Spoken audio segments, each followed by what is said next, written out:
요한복음에 나오는 7가지 표적을 통해서 우리 하나님 예수 그리스도를 배워가는 시간 가지려고 합니다.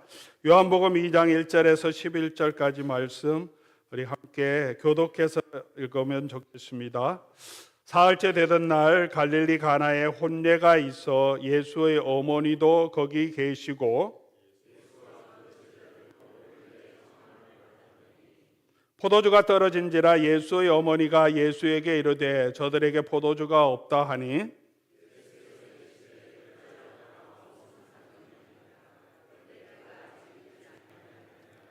그의 어머니가 하인들에게 이르되 너희에게 무슨 말씀을 하시든지 그대로 하라 하니라.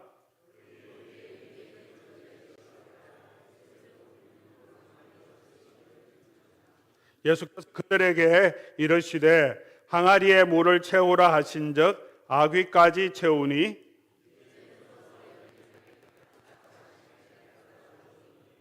연회장은 물로 된 포도주를 맛보고도 어디서 났는지 알지 못하되 물 떠온 하인들은 알더라.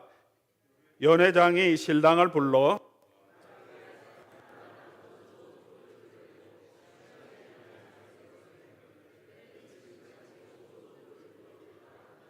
같이 읽겠습니다. 예수께서 이 첫 표적을 갈릴리 가나에서 행하여 그의 영광을 나타내심에 제자들이 그를 믿으니라. 아멘. 이 맛본 자만 아는 기쁨이 있습니다.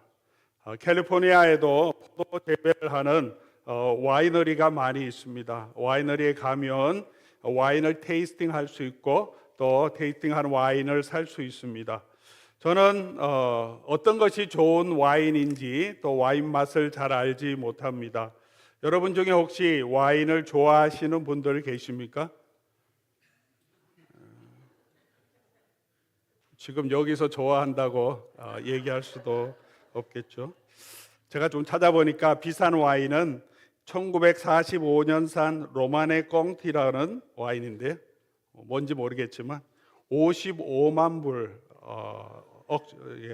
55만 불에 팔렸다고 합니다. 한 병인지 한 드럼통인지 모르겠지만 55만 불 와인 한 병에.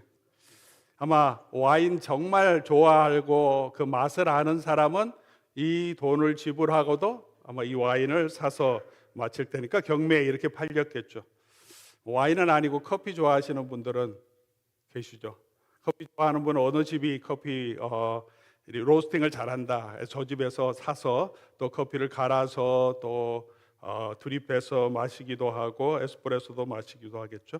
커피 맛을 잘 모르는 분은 이 커피 맛 정말 달달하다, 참 맛있다 이렇게 얘기합니다. 달달한 맛은 커피 맛이 아니고 설탕이나 시럽 맛이죠. 단맛은 커피 맛이 아닙니다.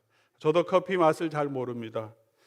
그래서 저도 매일 아침에 또 오후 시간에도 졸리면 커피를 하는데 또 제가 직접 핸드 드립을 해서 먹습니다. 근데 좋은 커피를 사는 것은 아니고요.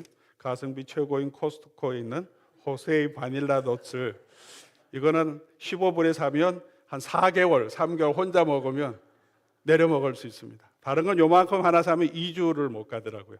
30불, 40불 하는데 맛은 뭐 괜찮은 것 같은데 프레시하고 그거를 2주마다 살 수 없어서 코스트코 바닐라넛 여러분도 한번 사서 드셔보시면 좋겠습니다. 맛을 모르면 좋은 것들을 모르고 그냥 삽니다.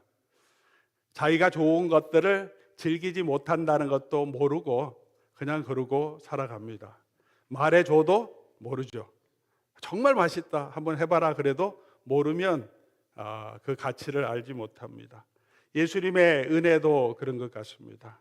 맛본 자, 아는 자는 압니다. 자기 생명을 내어놓아도 아깝지 않다는 것을 압니다. 그런데 말해줘도 모르는 사람도 있습니다. 같은 세상을 살아가고 같은 어려움을 겪고도 예수님을 알고 그 은혜를 맛본 사람도 있고 그 은혜를 알지 못하고 그냥 힘들게 바둥바둥 살아가는 사람도 있습니다. 시편 34편을 특별히 8절을 보면 다윗은 이렇게 말합니다. 너희는 여호와의 선하심을 맛보아 알지어다. 여호와의 선하심을 맛보아 알아라. 테이스트 해보라는 거죠.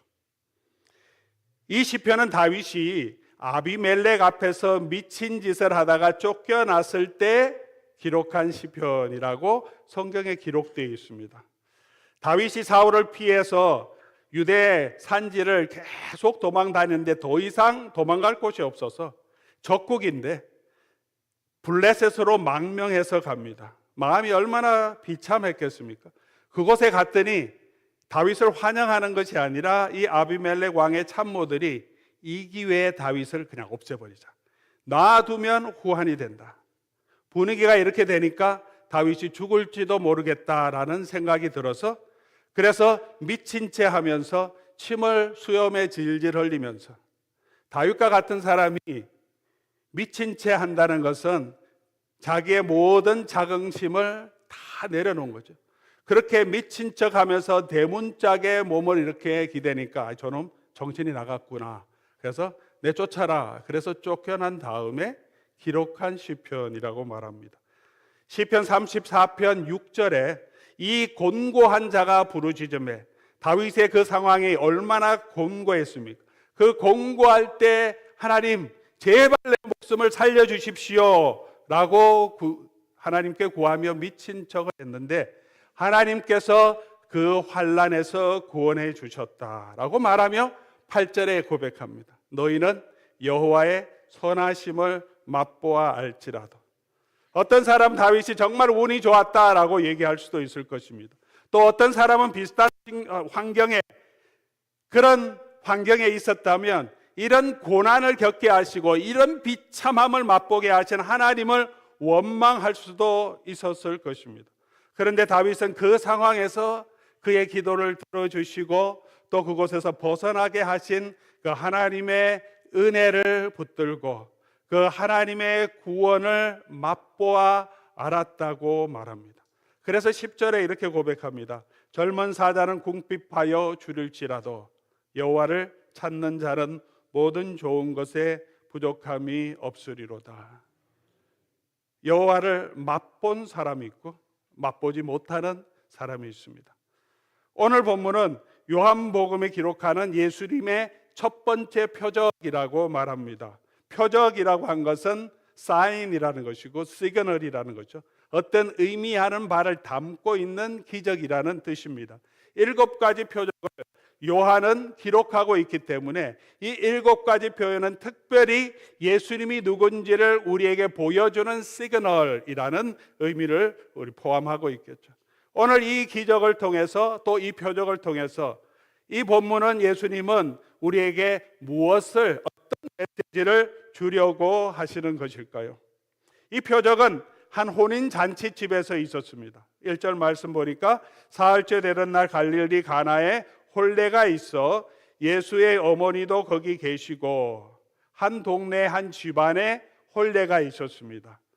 혼례라는 것은 여러 가지 잔치 중에 가장 기쁜 잔치가 결혼 잔치입니다. 이 당시에 보통 결혼 잔치를 하면 일주일 내내 잔치를 했다고 알려지고 있습니다. 요즘 미국 생활에서는 뭐 잔치를 크게 하긴 하지만 하루 아니면 그 전날 모여서 뭐 그 정도 하는데요.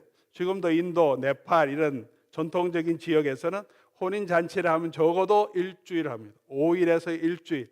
그동안에 모든 가족들이 오고 신랑 집에서 신부 집에서 계속 잔치를 합니다. 예수님의 어머니도 이 집과 관계가 있는 잘 아는 친척이었던 것 같습니다. 초대를 받아갔습니다. 그런데 결혼식에 가장 기쁨의 원천이 되는 것, 기뻐하게 하는 것이 포도주인데 이 포도주가 떨어졌다라고 말합니다. 예상 밖으로 손님이 너무 많이 왔든지 아니면 이 가정이 넉넉하지 못해서 그렇게 넉넉하게 준비하지 못했을 경우도 상상할 수 있겠습니다. 가장 기뻐해야 될 그 순간에 자신이 준비한 것으로 그 기쁨을 채우지 못하는 상황이 되었다는 것입니다. 사랑하는 성도 여러분, 우리의 삶에 기쁨을 주는 것은 무엇입니까? 여러분의 가족들에게 행복을 주는 그 원천이 되는 것은 무엇입니까? 우리의 돈이 우리를 기쁘게 합니까? 아니면 사회적인 성공이 우리를 기쁘게 합니까? 건강이, 좋은 관계가, 자녀들이 결혼하고 또 자녀들, 손주들을 낳고 그 손주들을 보는 것이 여러분의 삶의 기쁨이 되는 것입니까? 그런 것들이 있다면 여러분은 기쁨은 끊이지 않는 기쁨으로 늘 만족하며 살아가고 있습니까? 자녀들 다 결혼 잘하고 손주들 다 낳고 볼 때마다 기쁘지만 그것이 우리의 기쁨의 원천이 되고 솟아나는 계속해서 우리가 만족하며 우리를 행복하게 합니까? 우리가 준비한 것들로, 가진 것들로 이 잔치를, 기쁨을 누릴 수 있게 충분하지 못하고 그 기쁨의 원료가 되는 포도주가 떨어졌습니다. 스스로 채울 수 있는 상황도 아니고 또 사올 수 있는 상황도 아니었습니다. 곧 포도주가 바닥이 날 거고, 그러면 이 잔치의 분위기가 완전히 뒤바뀌게 되고, 주인도, 이 잔치의 주인 되는 사람도 많은 손님들에게 부끄러움을 당하게 되는 일이 발생할 것입니다. 이 위급한 상황에 소망이 무엇입니까? 오늘 이 표적은 그곳에 예수님이 계시다는 것이 소망이라고 말합니다. 그곳에 예수님이 계셨습니다. 예수님이 자기를 나타내지 않고 계셨지만 그래도 그곳에 예수님이 계셨다는 것이 이 포도주가 떨어진 잔치집의 소망이었습니다. 예수님의 어머니는 이 문제를 누구에게로 가져갑니까? 예수님께로 가져갑니다. 사랑하는 교우 여러분, 저와 여러분도 우리의 문제가 있다면 예수님께로 가져가시기 바랍니다. 예수님께로 문제를 가져가면 어떻게 됩니까? 예수님께서 그 문제를 해결해 주십니다. 여기에 이 표적이 담겨 있는 메시지가 있습니다. 6절 말씀 보니까 그곳에 유월절에 유대인의 정결 예식을 따라 두세 통 등은 돌 항아리 6이 놓여 있다 그랬습니다. 돌 항아리 6에 물을 채우라 했으니까 이 항아리는 물 항아리인데 비어있던 항아리입니다. 이 비어있던 항아리에 예수님께서 물로 채우라고 하시고, 물로 채운 그곳이 나중에 연회장에게로 갖다 주라 하셨고, 그 물로 만들어진 포도주가 그 전의 포도주보다 훨씬 좋다고 칭찬하며 그곳에 기쁨이 완전히 회복됐습니다. 이전의 기쁨보다 더 큰 기쁨을 누리게 하셨습니다. 예수님의 명령으로 물로 된 포도주로 그곳에 기쁨이 회복되었다. 이것이 이 표적이 우리에게 보여주는 사인이죠. 보통 한 통이라고 하면 투3 갤론 정도 되었다고 말합니다. 두세 통 되는 한 돌 항아리면 한 10갤론 정도 될 수 있겠죠. 10갤론짜리가 6통에 있었으면 몇 갤론 정도 됩니까? 계산, 그다음부터 계산 안 되시죠? 예, 저도 잘 안 되는데 5, 60갤론 뭐 되겠죠. 5, 60갤론이면 포도주가 그 정도면 얼마나 많습니까? 물통인데, 손 씻는 물통인데 거기에 전부 6통이 포도주로 가득 차게 해주셨습니다. 아주 좋은 포도주로. 연회장이 맛보면서 이런 좋은 포도주가 어딨냐? 로마네 공띠라고 하는 포도주같이 그런 맛있는 포도주로 차고 넘치게 이 잔치를 채워주셔서 모든 사람이 기쁨이 넘치게 하시고, 연회장도 물론 또 신랑과 신부의 가족도, 신랑과 신부도 더 칭찬받게 놀라게 해주셨습니다. 예수님이 주시는 그 와인으로 기쁨이 회복되었음을 보여줍니다. 그렇게 예수님은 저와 여러분에게 영원한 생명을 주시고 또 우리 속에서 솟아나는 생명수를 주시는 분이다라고 요한복음은 계속해서 설명하고 있습니다. 우리의 문제를 가지고 주님께로 가면 주님께서 주시는 그것으로 우리가 채워질 때 우리 속에서는 차고 넘치는 기쁨을 주께서 회복시켜 주실 것입니다. 우리 찬양 가운데도 예수님이 우리의 치료자라고 우리가 고백했습니다. 그 예수님께서 여러분이 가지고 있는 모든 상처를 또 아픔을 주님께 내어놓을 때 치유해 주시고, 주님이 주시는 그 은혜와 구원을 맛보아 알아가는 저와 여러분 될 수 있기를 바랍니다. 이곳 이 물통은 유대인의 정결 의식을 따라 그곳에 갖다 두었는데 그 빈 물통으로는 기쁨을 회복할 수 없습니다. 다시 말하면 예수님이 없는 율법의 전통으로, 예수님이 없는 경건의 습관으로 우리의 결핍을 채울 수 없습니다. 내가 열심히 봉사하면, 매주일 교회에 참여하면 그것으로 우리의 기쁨이 채워지는 것이 아니고, 내가 많은 헌금을 하면, 헌신을 하면, 기도를 매일 새벽에 하면 우리의 기쁨이 채워지는 것이 아니고, 저와 여러분의 삶, 우리의 문제를 가지고 주님께 우리를 내어드릴 때 주님께서 우리의 문제를 회복시켜 주십니다. 주님께 맡기면 우리에게 차고 넘치도록 주께서 채워주신다라고 오늘 이 첫 번째 표적은 말하고 있습니다. 그런데 이 기쁨을 우리가 회복하려면 어떻게 해야 하는가? 예수님의 말씀에 순종해야 합니다. 이것 또한 우리에게 주시는 메시지를 담고 있습니다. 5절 말씀 보니까 그의 어머니가 하인들에게 이르되 너에게 무슨 말씀을 하든지 뭐라고요? 그대로 하라. 예수님이 무슨 말씀을 하셨습니까? 물을 갖다가 여기 빈 항아리 있는데 여기다 채우라 그렇게 했습니다. 여러분 한번 상상해 보십시오. 포도주가 떨어졌어요. 그게 문제라서 지금 난리가 났습니다. 어떻게 해결할까 그러는데 예수님께서 해결해 주신다고 가서 시키는 대로 하라 해서 뭔가 큰 일을, 정말 놀라운 일을 하실 줄 알았는데 갔더니 물 떠와서 이 큰 항아리 다 채우라고 말합니다. 6항아리. 지금 한국에는 뭐 우리가 우물이 많지만 유대 팔레스틴 지방에는 우물이 그렇게 많지 않아요. 물이 그렇게 아무데나 솟아나는 곳이 아닙니다. 동네 우물이 한두 개 있을 정도죠. 우물을 들어가려면 먼 길을 가야 합니다. 그리고 두세 통 더는 60갤론을 채워야 합니다. 여기 있는 이 사람들은 종이 아닙니다. 하인이라고 번역했는데 헬라어 단어는 디아코노스입니다. 이것은 그냥 청지기 일꾼이라는 뜻입니다. 하인, 종이라고 표현할 때는 둘로스, 여러분 알죠? 둘로스라는 단어를 써요. 노예, 그 집의 노예가 아니고요. 이 집에 잔치 있기 때문에 지금 일꾼을 불러온 겁니다.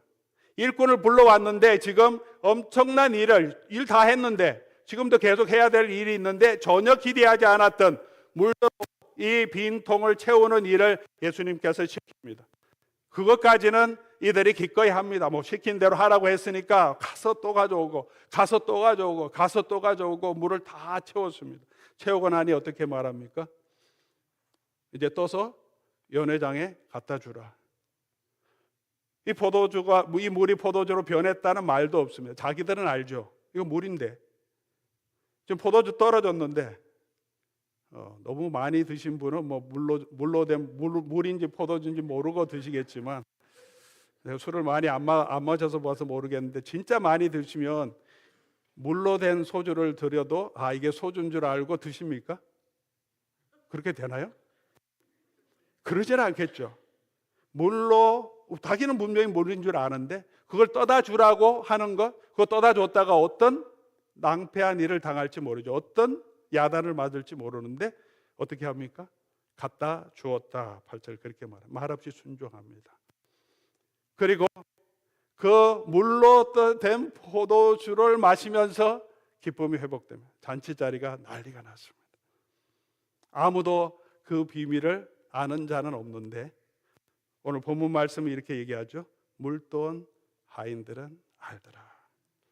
그들은 예수님이 누구신지 압니다. 아마 이 잔치 자리에서 포도주 마시고 기뻐하는 사람도 즐거워했을 겁니다. 그러나 마음속에 가장 뿌듯한 사람은 이 하인들이었을 겁니다. 이 청지기들이었을 겁니다. 우리는 그 비밀을 알아요. 아무에게도 얘기 안 했는데 자기들이 아는 이 놀라운 비밀이 있습니다. 예수님이 누구신지. 어떻게 이들이 이 놀라운 비밀을 맛보아 알았습니까? 예수님의 말씀에 순종했기 때문입니다. 순종하는 자에게 하나님의 구원을 맛보아 알게 해 주신다는 메시지도 이곳에 담겨 있습니다. 이것은 단지 그냥 순종이 아니고 믿음에서 나오는 순종입니다. 이 사람들이 예수님이 무슨 말씀을 하시든지 그대로 순종할 수 있었던 것은 무엇입니까? 예수님 말씀대로 하라고 하니까 자기는 이해는 안 되지만 하면 그냥 알아서 하시겠지라는 믿음이 있었기 때문에 순종할 수 있었죠. 그 믿음이 없으면 아니 지금 뭐 하려고 하시는 거야? 이거 물인데 갖다 주면 큰일 날 텐데 우리가 못하겠습니다. 그렇게 할 수도 있습니다. 순종으로 구원의 기쁨을 맛본 것이 아니라 믿음으로 순종할 수 있었고, 믿음으로 한 순종을 통해서 하나님이 하시는 놀라운 일을 경험하게 하시고, 예수 그리스도가 누구신지를 알게 하시고, 그 예수 그리스도를 믿는 믿음에 서게 해 주셨다는 것입니다. 사랑하는 교우 여러분, 오늘 우리의 빈 항아리, 우리가 채울 수 없는 우리의 마음, 우리 속의 기쁨을 누가 어떻게 채울 수 있겠습니까? 예수님께서 주시는 그 포도주로 우리가 채워질 때 저와 여러분 속에서 솟아나는 생명수가 있을 것입니다. 예수님께서는 그렇게 당신의 몸을, 당신의 피를 우리를 위하여 내어주신 것, 단순히 그냥 물을 떠와서 그 잔치를 기쁘게 한 것이 아니라, 예수님은 물을 떠와서 먹이며 채워주신 것처럼 당신의 몸을, 당신의 피를 우리를 위하여 내어주심으로, 그 포도주를 마심으로, 그 몸을 우리가 먹음으로 저와 여러분에게서 솟아나는 생명의 양식과 생수가 되게 해 주십니다. 우리가 그 은혜를 어떻게 알 수 있습니까? 예수님을 믿고 신뢰함으로 순종하며 걸어갈 때 그 구원의 기쁨을 맛보게 된다는 것입니다. 순종하지 않으면 우리가 그 구원의 기쁨을 알 수 없습니다. 그러나 예수님을 순종하고 예수님을 믿고 맡기고 그 말씀대로 우리가 걸어가면, 그 걸어가는 과정을 통하여서 예수 그리스도의 선하심을, 예수님께서 우리에게 채워주시는 그 구원의 기쁨을 맛보아 알게 될 줄 믿습니다. 사랑하는 교우 여러분, 그 예수님이 우리 주님이시고 그 예수님이 우리 가운데 계시는 줄 믿습니다. 그 예수님이 저와 여러분과 이 교회를 지키고 계시는 줄 믿습니다. 우리가 무엇을 하든지 어떤 상황에 있든지 우리의 치유자 되시고 우리의 목자 되시고 우리의 영원한 반석 되신 예수 그리스도를 바라보고 예수 그리스도를 신뢰하며 순종하며 걸어가는 저와 여러분 되기를 바랍니다. 그 가운데 주님이 주시는 이 구원의 기쁨을 맛보아 아는 그런 은혜가, 차고 넘치는 주의 은혜가 저와 여러분에게 풍성하게 임하기를 주의 이름으로 간절히 소원합니다. 우리 오늘 말씀 기억하시면서 나의 소망